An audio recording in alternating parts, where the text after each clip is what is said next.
देर भागल दिन कर आबो त जागू यो। पवन दिन सब कांपे पैन में आबो त उगू यो। कतक देर भागल दिन कर।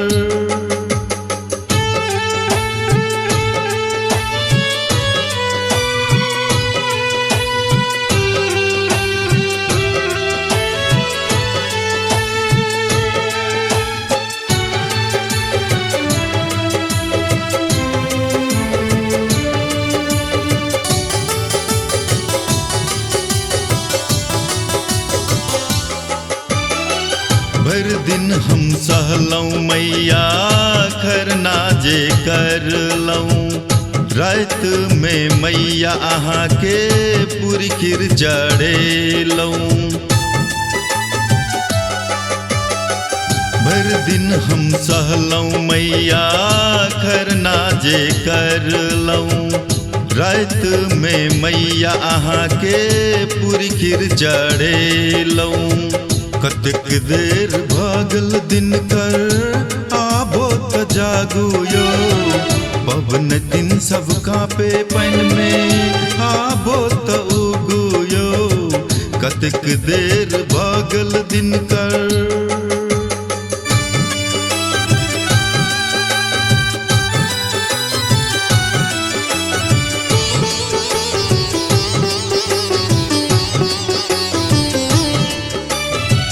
बांसक दौरा में कुनिया भर के माथे पर हम ले लौं।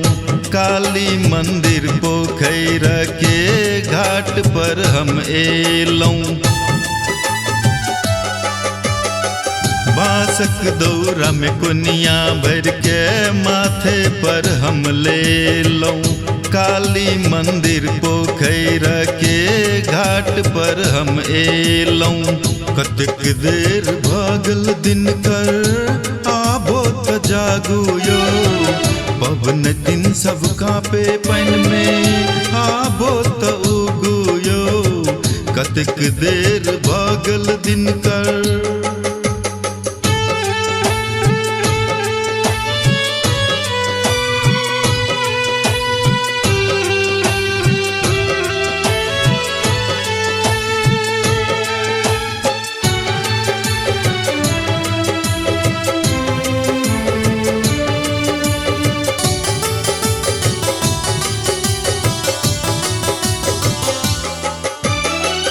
गोबर से निपके घाट कोनिया सजेलौं।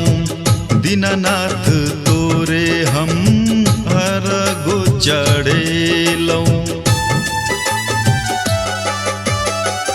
गोबर से निपके घाट कोनिया सजेलौं।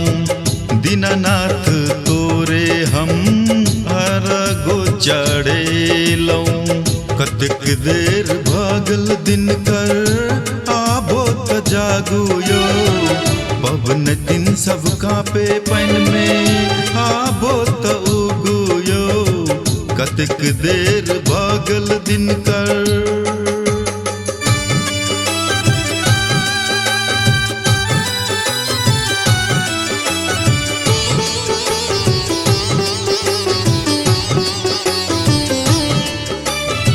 भूखल प्यासल दू दिन सची ठारी देने पैन में। छठी मैया पार लगाबा सुमरै छी मन में।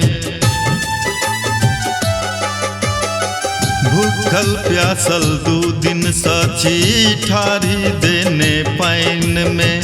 छठी मैया पार लगाबा सुमरै छी मन में। कतक देर भागल दिन कर आबो त जागू यो। पवन दिन सब कांपे पैन में आबो त उगू यो। कतक देर भागल दिन कर।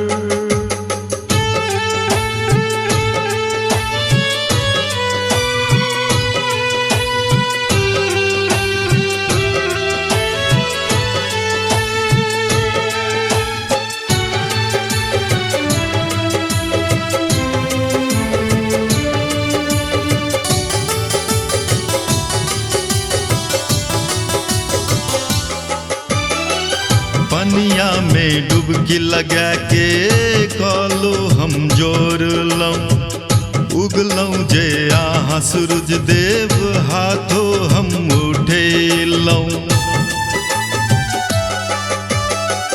पनिया में डुबकी लगा के कलो हम जोर लऊं, उगलऊं जे आहा सूरज देव हाथों हम उठे लऊं।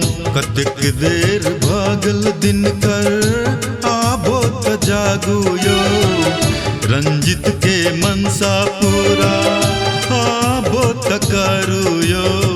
कतक देर भागल दिन कर